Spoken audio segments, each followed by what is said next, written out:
Доброе утро, Якутия! С началом новой недели и нового дня. Надеюсь, вы уже проснулись и готовы между завтраком и перед тем, как выйти по делам, вкусить порцию наших добрых утренних новостей и приветов. В гости сегодня мы ждем молодых археологов, которые расскажут о своей недавней экспедиции и находках. Опытный садовод поделится своими секретами выращивания цветов на приусадебном участке. Наш юрист Вероника Тамтосова готова рассказать о новшествах в законах. Узнаем, как прошел масштабный молодежный фестиваль «Гикфест» в Якутске, и в конце эфира ждем очень интересных гостей.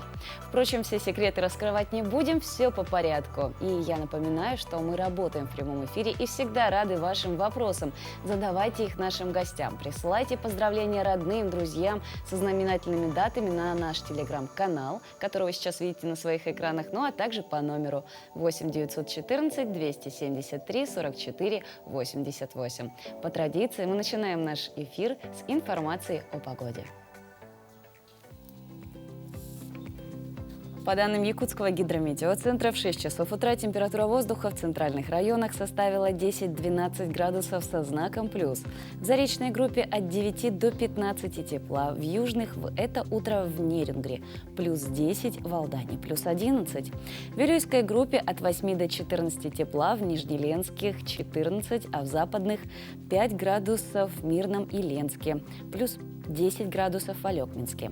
В Колымо-Индигирской группе Улусов 4-14 градусов выше 0, в Янских от 5 до 9, на северо-западе от 2 до 8 со знаком плюс. В городе Якутске температура воздуха на 6 часов утра составила 10 градусов тепла. Атмосферное давление 743 миллиметра ртутного столба. Штиль. В течение дня синоптики обещают небольшой кратковременный дождь. Ветер восточный подует с порывами от 3 до 8 метров в секунду. Днем столбик термометра зафиксирует температуру воздуха 23-25 тепла. Какими датами и событиями примечателен день сегодняшний? В рубрике «Даты и события» мы расскажем вам чуть позже. А сейчас поговорим об одной дате, которая отмечается сегодня – День археолога. Почему была выбрана именно эта дата, доподлинно неизвестно. Но праздник этот прочно закрепился в обществе и отмечается уже не одно десятилетие. Сегодня мы позвали в студию молодых археологов. И с ними мы как раз-таки сегодня об этом и поговорим. У нас в гостях Валерий Охлопков, магистрант второго курса Дальневосточного федерального университета, а также Артем Иванов, магистрант второго курса Евразийского национального университета имени Гумилева. Доброе утро! Доброе утро. Говорят, вот есть такая традиция посвящения от археологов в археологи. Что это такое? Расскажите об этом подробнее. Как все это происходит? Ну, в жизни каждого археолога, получается, одна из самых его ярчайших воспоминаний, это она связана именно с самой первой практикой, будь то начинающий специалист или уже прокажен, уже закаленный в экспедициями специалистов. Потом, ну, за счет практики. Это посвящение в археологии, оно в каждом регионе проходит по-разному. Потому что там в Новосибирске, там, например, их закидывают мукой, там, потом они начинают отдавать клятву и дают им отметки и награждают их, ну, вот, археологическими именами. Вот. У нас же у нас было вот в 2018 году в моей группе, у нас замечательные старшие товарищи были, которые нам все это организовали. Мы прошли вот полосу препятствий, через броды перебирались, что мы там, мы проходили вот под лесками, просто наполняли тазики с водой с помощью своей одежды. Вот. И потом нас ждал вот такой большой пионерский костер. Потом по традиции студенческий суп. Это то, что вот имеется у них, ну что-то, например, там кетчуп, майонез смешанный, там перец. Все, что было в холодильнике, да? Все, да, что все, нашли. что было в холодильнике, да. То есть мы это выпили, дали клятву, тоже нас отметили. А как у вас все это проходило? На самом деле у меня такого посещения не было, потому что мы в Бурятии, ну, у нас в экспедиции было всего 6 человек, ну, и понятно, почему у нас не было времени, собственно, провести все это посвящение в археологии, так называется. Но, насколько я знаю, в Бурятии, ну, нам старшие товарищи рассказывали, что они также проходили полосу препятствий, и в конце концов отцеловали лопату, ну, грязную лопату, и давали клятву. Ну, они- я смотрю, очень интересно у вас, хотя такая профессия, казалось бы, рыться в прошлом. Вот как раз-таки мы знаем, что вы хоть и учитесь не в Якутске, Мгм. но вы работаете в летнее время именно как раз-таки в Арктическом научно-исследовательском центре. Чем конкретно вы занимаетесь? Да, действительно, я учусь в Казахстане. Ну, собственно, вы уже назвали университет, в котором я учусь. Летнее время я уже второй год работаю в Арктическом научно-исследовательском центре лаборантом. И сфера моего исследования – это сравнительный анализ погребальных ритуалов протоказахов и якутов, то есть общие тюркские элементы, так скажем. Мгм. А вот что привлекает именно в этой профессии? Именно как раз-таки сама экспедиция, момент поиска или уже потом, после, научная работа, исследования? Я бы не хотел отмечать какое-то именно направление, потому что на самом деле все очень интересно. От сбора информации, источников до самой непосредственной экспедиции, а потом и в конце концов камеральные работы. Вот недавно, допустим, проводили камеральные работы, и среди очень многих косточек, ну, животного происхождения, мы обнаружили фалангу пальцев, ну, какого-то животного, не знаю пока какого именно, Мгм. что оно было просверлено. И пока что не можем опять-таки понять, Что это значило? да, что это конкретно такое. Но, собственно, это уже является артефактом, который был создан непосредственно человеком. А могли бы вы рассказать о недавней экспедиции в Амурской области? Что удалось найти? А в Амурской области есть такая специфические такие вот места, есть, называется вот городище даурского типа. Это ушастые такие вот ну, земляные выкопы, так сказать, насыпи с рвами там и вот с 4, получается, вот этими такими вот ушками. Долгое время Мгм. не было понятно, вообще, что это из себя представляет. А вот с прошлого года Центр по сохранению культурного наследия Амурской области начал свои раскопки таких вот даурских городищ и в процессе обнаружил практически ничего. То есть очень много там различных вариантов было того, что Мгм. это такое. Это самое вероятное, то, что рассматривалось, это оно стоит, получается, на пойме реки, и каждую весну, там раннее лето затапливается. Там могла она затапливаться водой, и там могла рыба оставаться, например. Мгм. И вот, ну, для этого может быть использовать. Таких даурских городищ 35 насчитали, ну, 35-38, и только в Амурской области. Некоторые считают, что она носит такой вот такой ритуальный характер. Там какие-то, ну, даурцы использовали их для каких-то своих обрядов. Но буквально перед тем, как мы, ну, практически в последние дни, когда мы там работали, в самом центре наткнулись на берцовую кость, ну, человеческую берцовую кость. И как только мы уже уехали, нам уже вот Денис Павлович Волков позже сообщил, ну, директор, получается, Центра сохранения культурного наследия Амурской области, и по совместительству начальник экспедиции сообщил, что, ну, это оказалось погребение.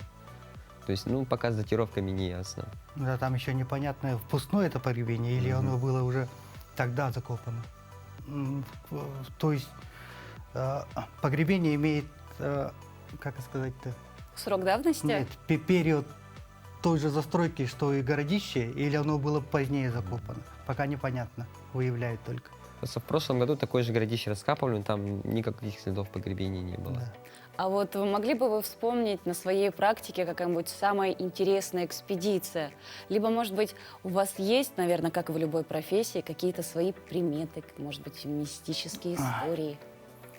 Приметы, ну, я знаю у моего товарища, перед каждой экспедицией, точнее, после каждой экспедиции он сжигает свою обувь. Почему? Ну, не знаю, у него суеверие такое, ну, он не объясняет, по крайней мере, А что это какие-то значит. общие для этой профессии есть? Вообще археологи, ну, этот народ очень суеверный. Мгм. Там у нас принято, например, вот, ну, во время экспедиции, практики, вот, ну, не бриться и только под конец.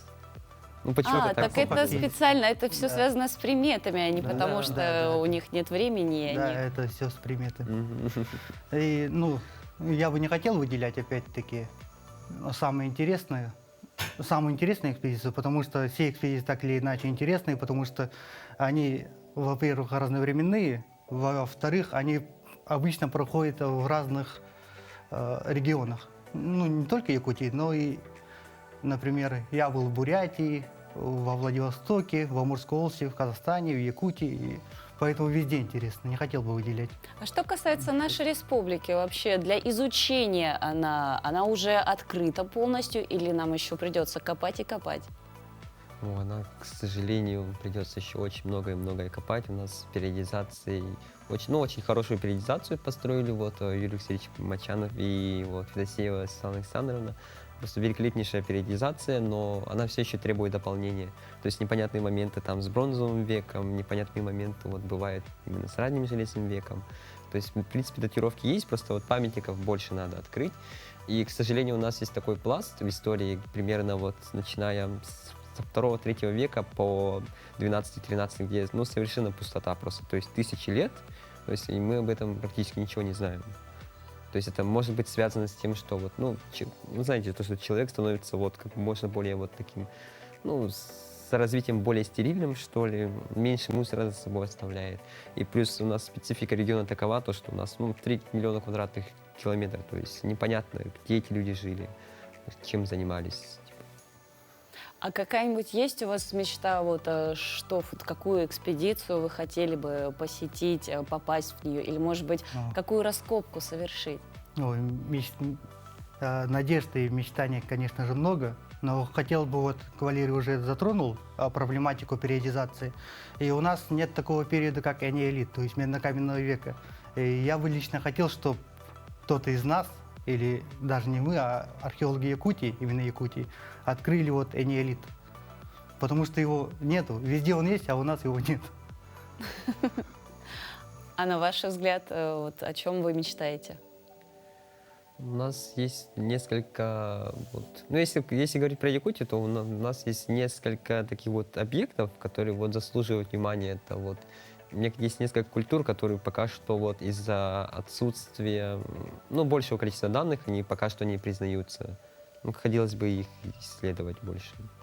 Мы, во-первых, поздравляем вас с вашим профессиональным праздником. Спасибо. Мы желаем вам много интересных открытий, много интересных, увлекательных экспедиций.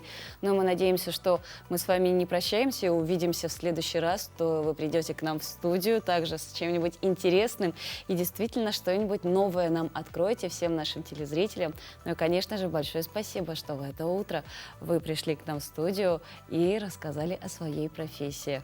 Вам спасибо. Мы двигаемся далее. Прямо сейчас к нам присоединились наши коллеги из новостного блока с последней и актуальной информацией.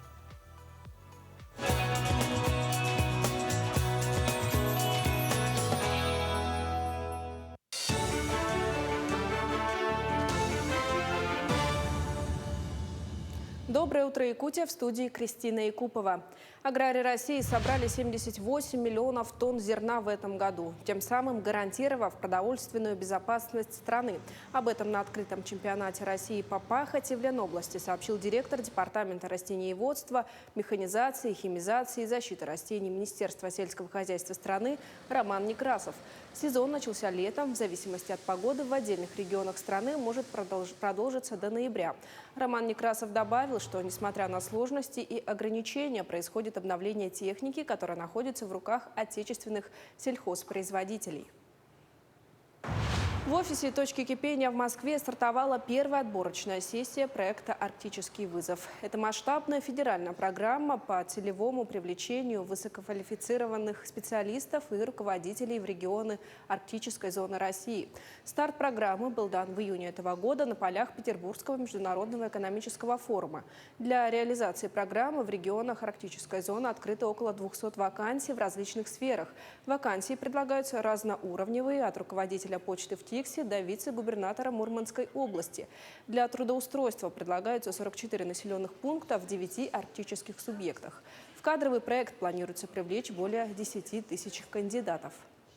Все регионы арктической зоны, все 9 регионов участвуют в проекте. Все направили вакансии, в которых сейчас видят необходимость отбора.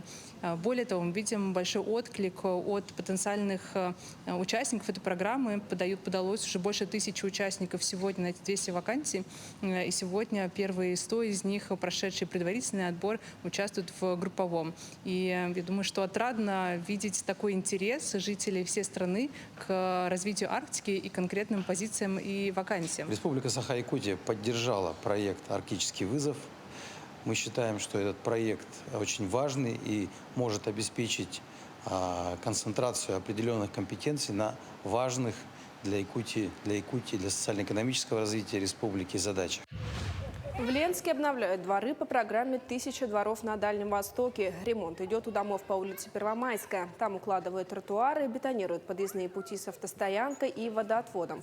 В квартале Рабочем строители устанавливают бордюры и обустраивают подъездные пути. По проекту там предусмотрен мини-парк, а также игровые и спортивные площадки, уличная библиотека. В микрорайоне Доярушка ремонт идет за счет городского бюджета. По просьбе жителей там установят детское игровое оборудование, скамейки и урны. Эти территории сдадут в эксплуатацию к концу сентября.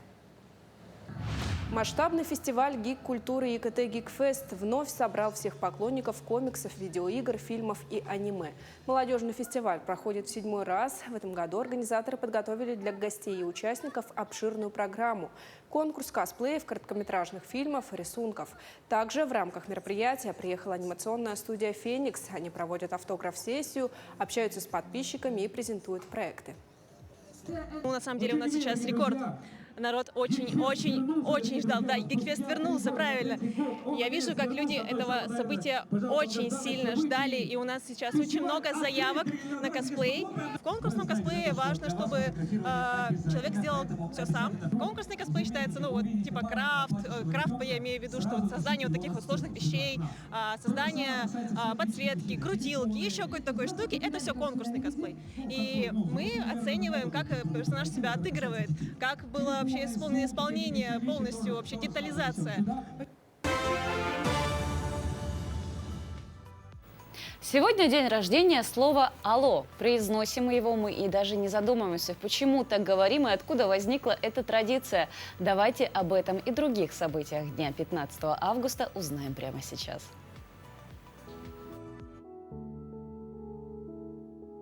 На календаре 15 августа. Сегодня День археолога. Праздник, как и многие другие профессиональные праздники, имеет свои традиции. Одна из них связана с посвящением в археологи новичков, пройдя которые они считаются принятыми в ряды профессиональной братьи. Сегодня также День Республики Тыва. По народному календарю 15 августа Степан Сеновал. Степанов день и несколько последующих дней считались указателями сентября. Каковы они, таков будет и первый месяц осени. Этот день в истории. В 1723 году в этот день состоялось торжественное открытие летней резиденции русских императоров Петергофа. В настоящее время Петергоф включает в себя несколько дворцово-парковых ансамблей, формировавшихся на протяжении 2 веков. Петергоф вместе с рядом других памятников Санкт-Петербурга образует единый комплексный объект всемирного наследия ЮНЕСКо. В 1877 году изобретатель Томас Эдисон впервые предложил использовать для обращения по телефону слово «hello». 15 августа, обсуждая в переписке с президентом Питтсбургской телеграфной компании перспективы использования телефона, он предложил обращение «hello», то есть «привет».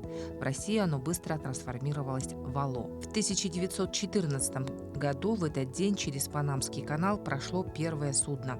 Это стал корабль «Кристобаль». Но официальное открытие состоялось лишь 12 июня 1920 года, после чего канал фактически вступил в строй. В 1950 году, 15 августа, в Москве состоялся перенос памятника Пушкину с Тверского бульвара на Страстную площадь. Памятник перенесли с Тверского бульвара на реконструированную Страстную площадь, переименованную по этому случаю в Пушкинскую.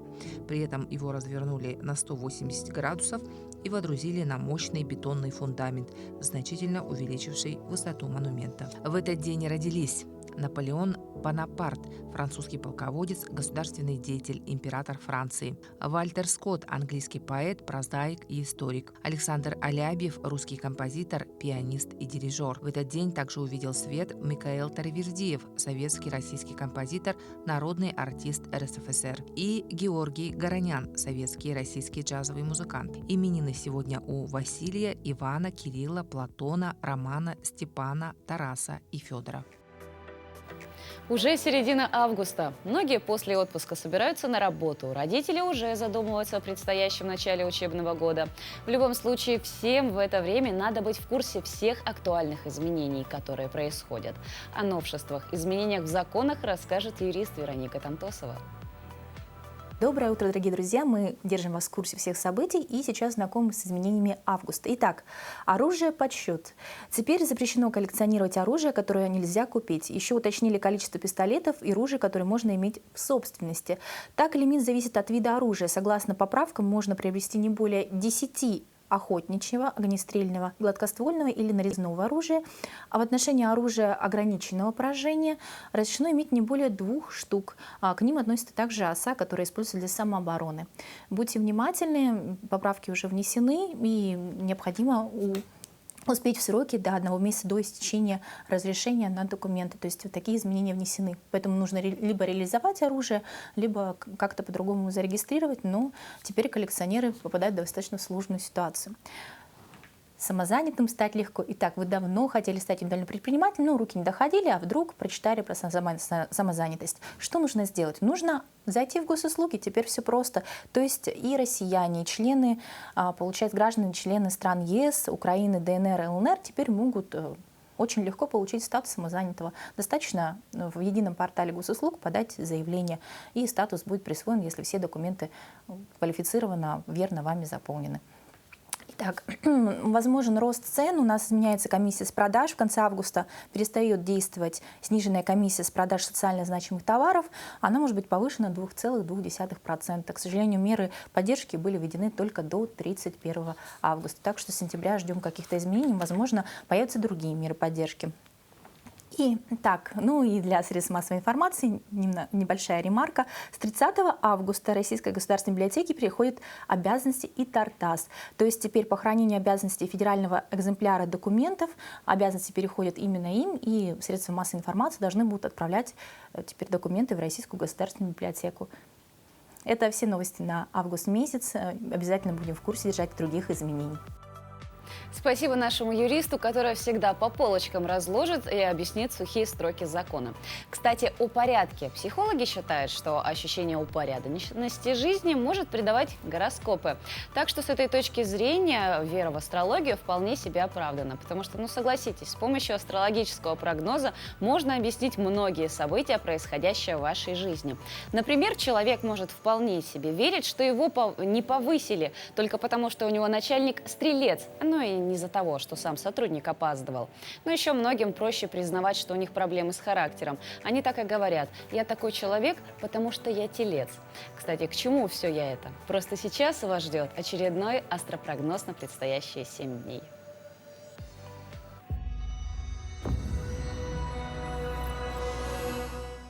У Овна в первой половине недели, скорее всего, будет много хлопот по дому и по работе, причем главный акцент придется сделать на дом. Постарайтесь прислушиваться к тому, что говорят члены семьи. Не настаивайте только на своем мнении. Тельцов в первой половине недели ждет много поездок и встреч, однако контакты с людьми будут сопряжены с какими-то препятствиями, поэтому удовлетворение от общения вы вряд ли получите.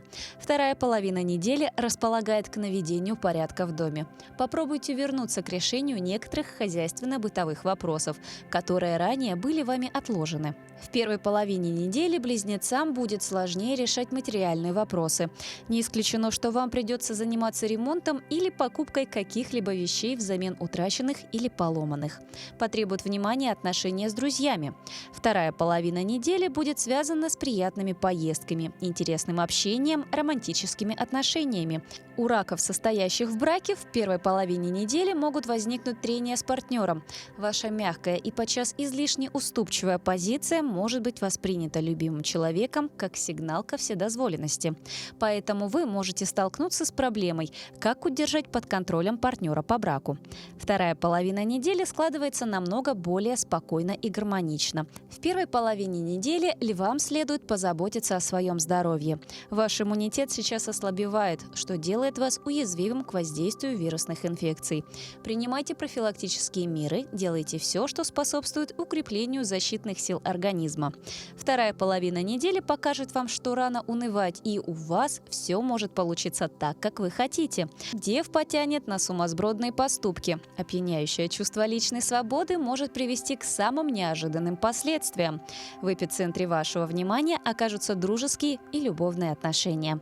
Вторая половина недели складывается благоприятно для спокойного и комфортного времяпрепровождения, вдали от шума и суеты.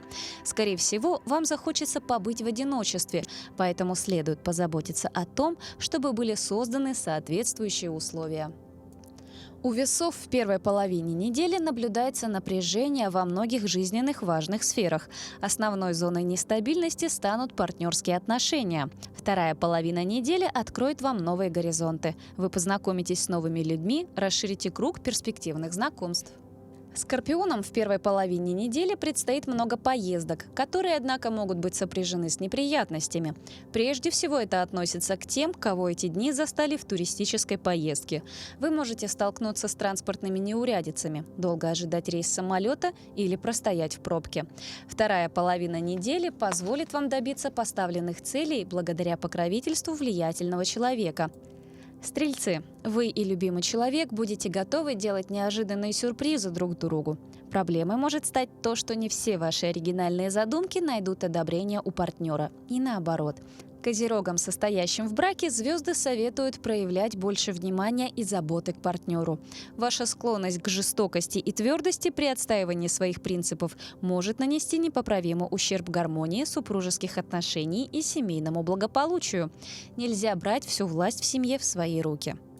Водолеи. Неделя складывается благоприятно для укрепления супружеских отношений. Если в это время запланирована свадьба или венчание, то такой союз будет долгим и счастливым. Также это хорошее время для путешествий вместе с любимым человеком. В первой половине недели рыбам, имеющих детей, придется немало побеспокоиться. Поведение вашего ребенка может оказаться весьма далеким от ваших ожиданий. Не следует идти на поводу у желаний вашего малыша.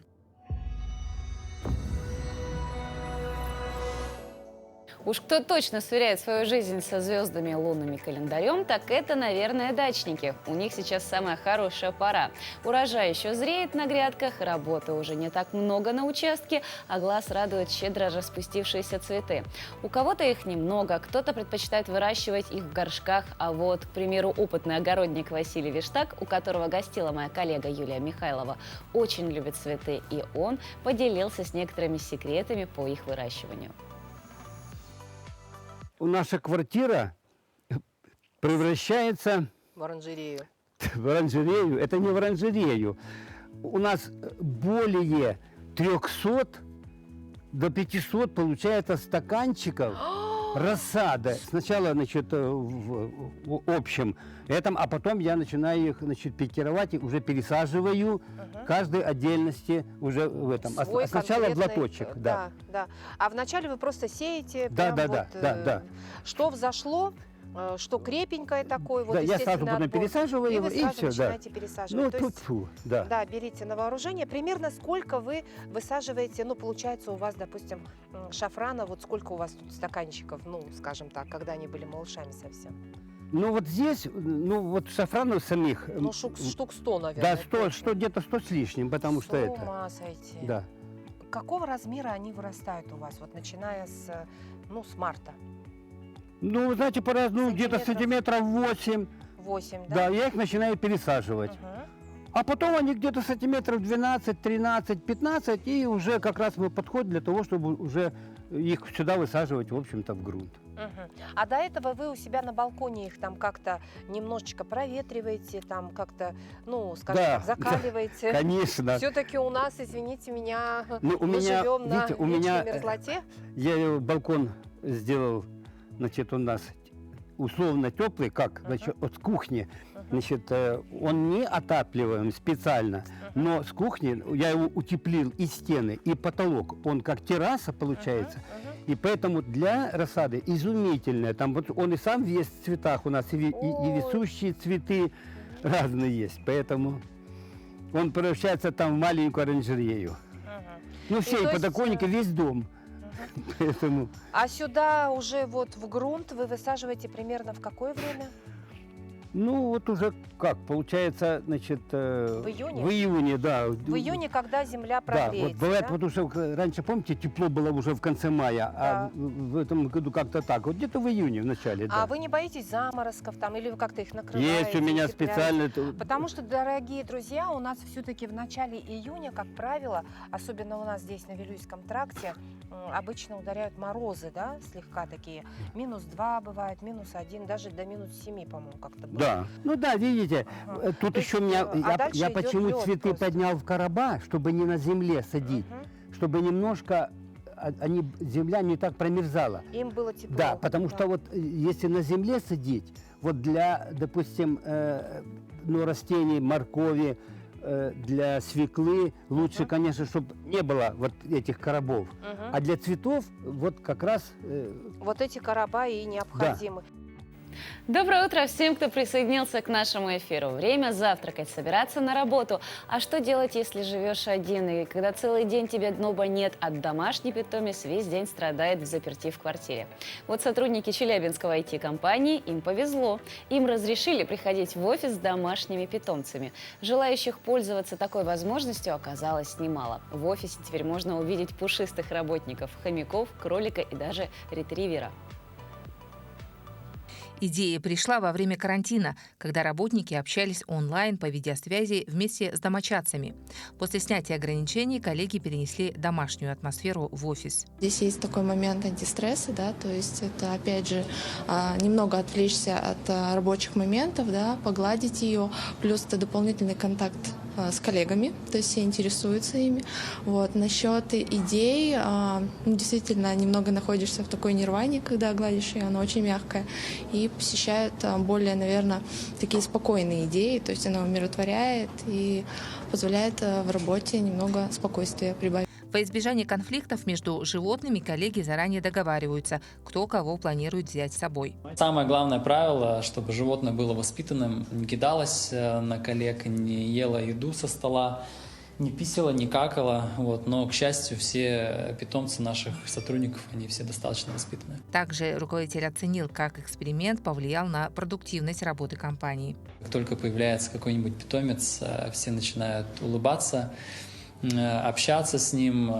Конечно, возможно, это где-то во вред работе, но, тем не менее, тот градус позитива, который присутствует на время нахождения этого животного в офисе, он зашкаливает. Некоторые сотрудники берут с собой на работу даже экзотических животных. Так в офисе уже побывали африканский карликовый еж, сом и даже игуана. Замечательная инициатива. Что вы об этом думаете? Приводили бы вы на работу своих собак или кошек, чтобы не скучать? Свои ответы можете отправить нам на наш телеграм-канал «Утро Якутии» или по номеру 8 914 273 44 88. Нам интересно узнать ваше мнение. Я вот, например, была бы очень рада на работе пообщаться с питомцами коллег, так как у меня самой нету домашнего зверька. Ну и вообще хочется разнообразия в жизни, ярких красок, звуков вокруг, ведь все это действительно поднимает настроение. Кстати, накануне в Якутске прошел традиционный молодежный фестиваль гик-культуры ЕКТ Гикфест. Вот где, судя по рассказам тех, кто там побывал, было действительно весело. На стадионе Туймана собрались поклонники видеоигр, фантастики, аниме, комиксов и косплеев. Давайте посмотрим, как это было. Покажи, как динозавр делаешь. Мираде Захаровой 2,5 года, и она уже с малых лет участвует с косплеем в Гикфесте. У нас косплей Бэйби Йода из сериала «Мандалорец», и это ее любимый герой. Нам 2,5 года, и она вот с года все время говорит «Бэйби Йода», поэтому решили сшить ей такой костюмчик. Никогда не участвовали, только в этом году решили. Но, видимо, Гикфеста вот давно не было, а все это творчество 2 года копилось, наверное, внутри нас, и поэтому в этом году решили поучаствовать впервые. Главным украшением фестиваля и одновременно самым трудоемким является конкурс перевоплощения в персонажей. К нему участники готовятся за несколько месяцев, а то и лет. Андрей Конников 2 года назад собрал костюм героя из вселенной Dark Souls. Говорит, что рука у него набита, поэтому трудностей не встречал. Всего на образ потратил около 35 тысяч рублей. Первый раз я делал костюм самурая, но это такой там обычный проходняк был. Потом я сделал костюм Эрнштейна из этой же вселенной, это его друг как бы. И победил, 1-е место занял. Сейчас я тоже, конечно, хочу первое место занять. Конкуренты, наверное, сильные будут, посмотрим. Только на ЕКТ Geekfest можно увидеть в одном месте сотни костюмированных персонажей. Притом в косплее приходят не только молодые, но и совсем маленькие дети и люди преклонного возраста. Это косплей на Солера из Асторы, из игры Dark Souls 1. Его я делал еще 3 года назад. Я с ним участвовал на прошлом Geekfest. У меня образ Кли, делали его сами. Это персонажи Рэм и Рам из аниме Резера. Это две девушки-близняшки. Они демоны. Мы сестры. Родные, поэтому мы так похожи, очень поэтому решили похожи, косплеить близняшек. Многие думают, что мы близнецы, но я намного младше. Старший сын в образе Учиха Мадара. Он фанат вселенной Наруто. А вот этот младший нас Костя. Он фанат истории игрушек. Из чего сделано? Из основы, из картона. И самый атрибут — это моя швабра. Моя швабра, коса с цепью. По словам членов жюри, в конкурсном косплее больше всего ценится самостоятельность работы. Конкурсный косплей считается, типа крафт. Крафт, я имею в виду, что создание вот таких вот сложных вещей, создание подсветки, крутилки, еще какой-то такой штуки, это все конкурсный косплей. И мы оцениваем, как персонаж себя отыгрывает, как было вообще исполнение, полностью вообще детализация, вообще полностью весь образ, насколько он похож. На конкурс подано около 850 заявок. Общий призовой фонд фестиваля составляет 300 тысяч рублей.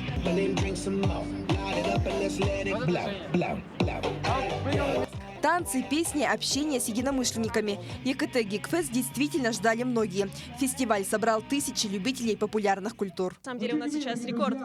Народ очень ждал. Да, Geekfest вернулся, правильно.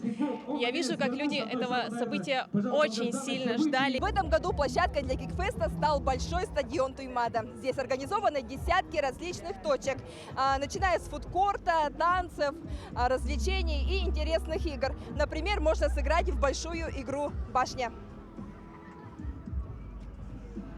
Также в рамках мероприятия приехала анимационная студия «Феникс». Они проводят автограф-сессию, общаются с подписчиками и презентуют проекты.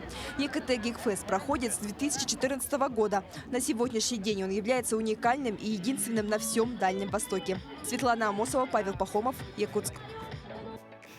Замечательно, что такая творческая молодежь у нас в Якутии. Ведь чтобы организовать такой грандиозный праздник, нужно приложить очень много усилий, заручиться поддержкой, привлечь участников. Многие молодежные проекты сейчас реализуются через гранты. Кстати, на днях проведены итоги конкурса на гранты главы Якутии. 9 молодежных проектов стали победителями конкурса и получат более 9 миллионов рублей. Какие проекты поддерживаются со стороны государства? Какие наиболее востребованы и как получить средства на свой проект, мы спросим у нашего утреннего гостя. В гостях у нас Дмитрий Куприянов, специалист отдела по взаимодействию с институтами гражданского общества Министерства по делам молодежи и социальным коммуникациям Республики Саха-Якутия. Дмитрий, доброе утро. Доброе утро. Расскажите вот об этих грантах. Во-первых, они проводятся уже, розыгрыш грантов главы проходят уже 3 года подряд. Опыт есть уже, есть какие-то свои традиции. Как в этом году проходил этот конкурс, кто стал его победителем? Ну, у нас ежегодно, вот как мы сказали, с 2020 года конкурс идет, развиваемся постоянно, не стоим на месте. И, конечно же, изучаем опыты других наших коллег, других регионов, смотрим на наших, скажем так, фаворитов, это фонд президентских грантов, поэтому постоянно стараемся не стоять на месте и развиваемся. И, конечно же, то же самое мы и требуем, и ждем от наших некоммерческих организаций. Очень активно развивается, в этом году это была очень, скажем так, очень экспрессивная, очень интересный конкурс в том плане, что очень много заявок поступило, очень много интересных проектов было, и я уверен, нашим экспертам было очень тяжело выбрать самых достойных. Но 9 конкурсов по второму конкурсу, 9 проектов по второму конкурсу все-таки оказались самыми лучшими. Для тех, кто только хочет попробовать свои силы в конкурсе на грант главы, могли бы вы рассказать, какие проекты точно получают дополнительные баллы, бонусы среди жюри, а какие как раз-таки они сразу отметаются? Достаточно сложно сказать, потому что в идеале, конечно, всегда надо следовать тенденциям времени, смотреть актуальную повестку, понимать, какие проекты, какие направления, какие слои населения нуждаются в помощи. Ну и не менее важным является, конечно же, правильно составлена форма заявки. Эксперты все-таки это в первую очередь люди, или их надо, главное, убедить, их надо, можно сказать, купить своим проектом, и тогда проект, конечно же, поддерживается. А чтобы это сделать, нужно все-таки выложиться на все 100%. На сегодняшний день какие проекты более актуальны? Какие темы чаще всего затрагивались? Ну, если приводить краткий анализ, то, конечно же, активные направления у нас всегда были и являются. Это патриотическое направление, патриотика у нас в республике очень сильно развита, образование, не менее важным является и культура, направление культуры. Поэтому в этих трех направлениях, мне кажется, особенно. Ну и, конечно же, молодежь. Это у нас вот тот же фестивали и так далее для детей и молодежи, они всегда были очень популярны. А бывают вот такие случаи, когда кто-то пробует свои силы выиграть приз, ну, поддержку гранта главы, но проект был, мягко говоря, немного сыроват. Вы, как эксперты, берете ли вы его как бы на поруки для того, чтобы объяснить ему, подсказать, поддержать его, чтобы проект действительно хороший, но чтобы его не забрасывали. Действительно, где-то нужна помощь, дополнительная мотивация, а может быть даже совет. Есть ли вот такая практика? Да, конечно же, у нас специалисты нашего министерства оказывают всестороннюю помощь, у нас телефоны все опубликованы, 507-123 наш номер отдела, мы всегда рады звонкам. Ну и, конечно же, помимо этого у нас есть большое количество ресурсных центров, у нас есть крупные ресурсные центры, находящиеся в городе Якутске, у нас есть практически в каждом муниципалитете муниципальные ресурсные центры, все стараются помочь. И нередки случаи, когда и участники, которые в первый раз участвуют, они выигрывают. Ну и, конечно же, есть те, которые вот не прошли, осознали, что у них что-то неправильно, подошли к нам, проконсультировались, посмотрели, исправились, и уже в следующем году, конечно же, в обязательном порядке. Провели работу над ошибками, да? И получили, соответственно, свой грант. А есть ли такие участники, которые вот из года в год выигрывают гранты? Да, у нас такие тоже имеются. Но это не значит, что, конечно, что они вот подкормлены или что-нибудь такое. Бывает, конечно, что и такое можно слышать. Просто люди начали понимать, как сделать так, чтобы проект был хороший. Мы понимаем, и наши эксперты понимают, что проекты действительно нужны, они актуальны, и эти проекты необходимо поддержать. После того, как выявляются победители этих грантов, следите ли вы в дальнейшем за реализацией того самого проекта? Да, в обязательном порядке следим. У нас в этом году, во всяком случае, у нас 98 победителей. Я думаю, будет очень интересно и продуктивный для нас год, потому что каждый проект, он по-своему уникален, у него есть очень много интересных моментов. И вот мы, если оглядываться назад, вот за эти 3 года, 2 года проектов, которые мы видели, многие очень успешно завершились, и очень много эффекта, социального эффекта было. Можете привести какой-нибудь пример? Да, вот буквально недавно мы съездили в Хангаласский улус, первый мальчигарский наследник, там была построена детская площадка, но там был очень интересный момент, они должны были построить ее в одном месте, но так как они выиграли еще и федеральный конкурс на улучшение территории, благоустройство территории, они приняли решение построить еще в другом месте, и поэтому это было очень интересно, что вот мы приезжаем в одно место, видим интересную большую такую детскую площадку, а потом нам говорят, типа, ну это мы вот по федеральному конкурсу, и если мы сейчас пойдем чуть дальше в другой наследник, то вы там увидите уже то, что мы планировали в рамках проекта. Ну и, конечно же, еще есть проекты именно консультирования некоммерческих организаций. Тоже у нас были очень классные, интересные проекты. В Горном Улусе, например, есть ресурсный центр, который как раз занимается этим. И очень приятно видеть, что у нас коллеги наши росли из участников уже в учителей. И это очень классно и интересно смотреть. А какие районы нашей республики чаще всего или более активны как раз-таки на конкурсах грантов главы? Ну, у нас испокон, скажем так, активные всегда были Горный Улус, Амгинский Улус, Хангаласский. В этом году очень отрадно видеть, что этот список пополняется Кобяйским Улусом, Черпчинский, у нас Намский район активный, Мирнинский район, ну и другие у нас арктические районы тоже уже начали просыпаться, все начали понимать, что это реальные возможности для развития их территорий. Когда подается заявка на этот грант, можно ли ее подать по нескольким направлениям? Одновременно, может быть, участвовать в других розыгрышах, в других грантах? В рамках одного конкурса грантов главы, конечно же, можно податься по всем у нас 25 направлениям, у нас достаточно большое количество направлений. Но вместе с этим надо понимать, что если у вас несколько проектов выиграли, бывали и такие случаи, то вам, как победителям, дается на выбор только один проект на поддержку. Но вместе с этим можно также и участвовать в других федеральных, грантовых, региональных конкурсах. У нас параллельно идет несколько конкурсов, как правило, зачастую бывает иногда так, особенно в этом году. Поэтому можно подать с одним проектом и туда, и сюда, и надеяться на то, что если не здесь, то уж где-нибудь там-то, то уж точно получится. Ну и завершая нашу беседу, расскажите, как можно вообще принимать участие, подавать заявки на грант главы? В этом году у нас уже завершился период конкурсный. Мы будем ждать наших гостей, наших участников в следующем году. У нас есть портал grants.yakutia.click. Можно, в принципе, в любом поисковике вбить по гранты главы Республики Саха-Якутия. Ну и заполнить форму заявки, конечно же, ждать, надеяться и верить. Ну и не забываем звонить к нам в Министерство молодежи, не забываем обращаться в ресурсные центры. Очень много обучающих видео у нас есть. И если кто вооружен, да, из серии же был фраза, кто знает информацию, тот и выиграл с этой серии. Большое спасибо, Дмитрий. Действительно, это очень полезная информация. Спасибо, что этим утром вы как раз-таки поделились с нашими телезрителями. Мы продолжаем наш эфир. Прямо сейчас к нам присоединились коллеги из нашей информационной службы с последними и актуальными новостями.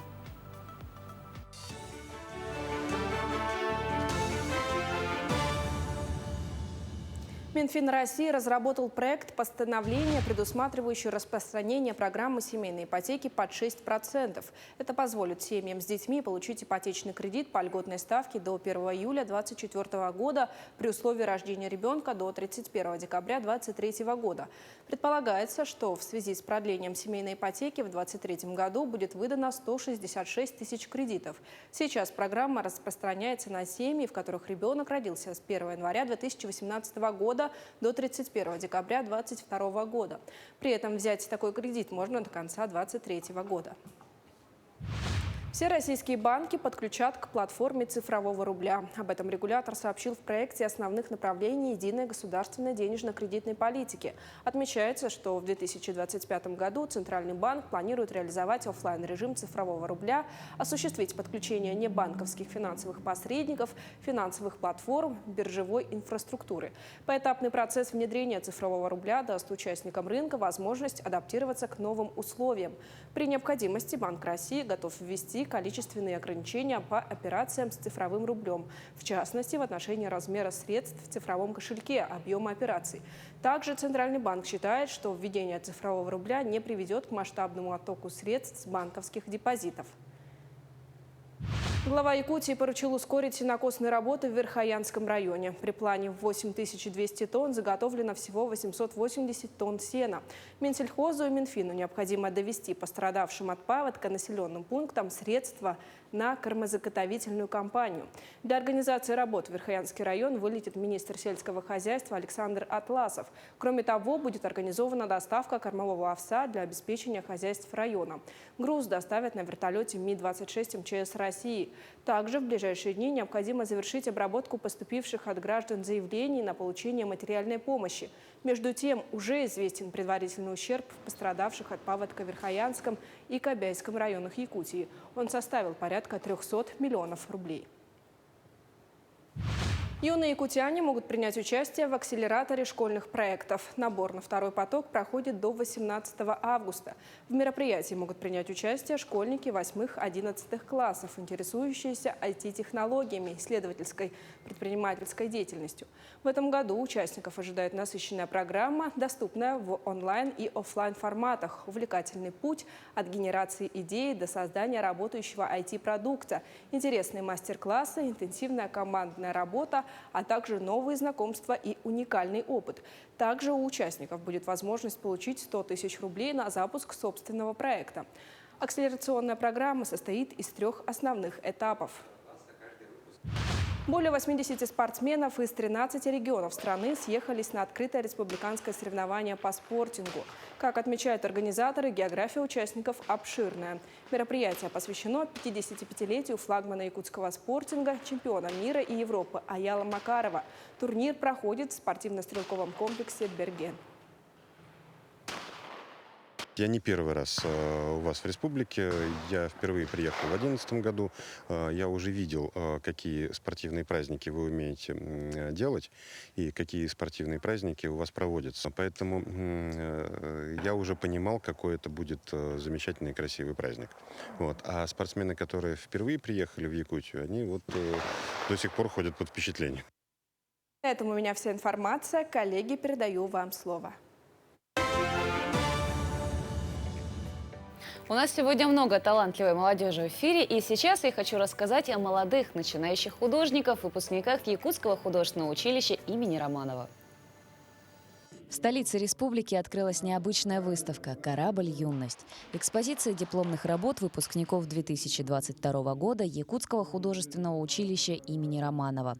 Более 80 произведений выпускников демонстрируют высокий уровень мастерства нового поколения молодых профессиональных художников-живописцев, а также результат кропотливого труда. Дипломная работа ведется целый год. Получается, это большая работа, исследовательская, допустим, если у кого-то историческая, если у кого-то, допустим, работы натурные по своим наблюдениям, то надо это писать с натуры этюды. Это называется сбор материала. Кроме этюдов надо сделать очень много поисковых эскизов. То есть в картине, вообще в любом произведении не должно быть ничего лишнего.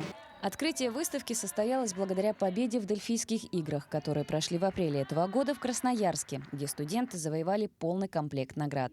Анастасия Скрыбыкина также участвовала в играх. И несмотря на то, что рисует с самого детства, это были ее первые серьезные соревнования. И как итог, она стала обладательницей диплома первой степени в области живописи. Я вообще очень давно хотела попробовать, но не решалась никак. Но это был очень хороший опыт. Но, конечно, было бы лучше, если бы я участвовала в них с детства. Было бы намного приятнее и набралась бы больше опыта.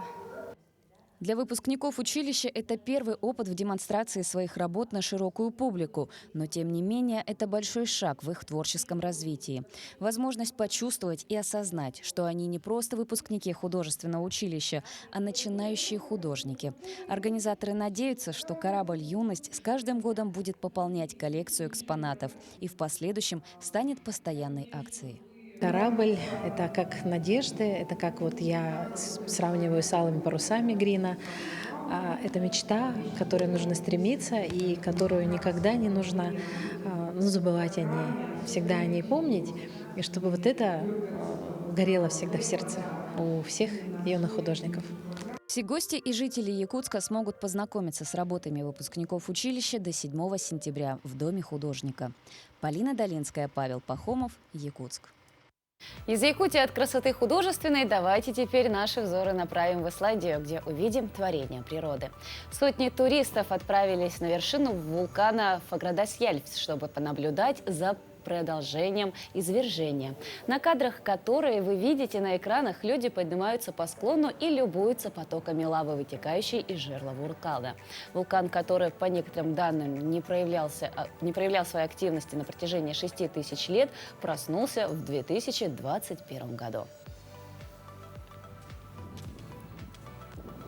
Давайте полюбуемся на это чудо природы и на вот этих бесстрашных туристов, которые действительно не боятся стоять у края горячей лавы, потому что это действительно завораживающее зрелище.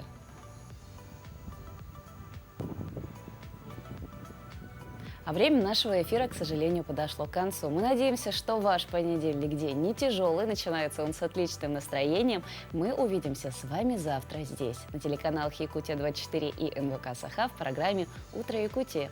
Всем хорошего дня и до свидания.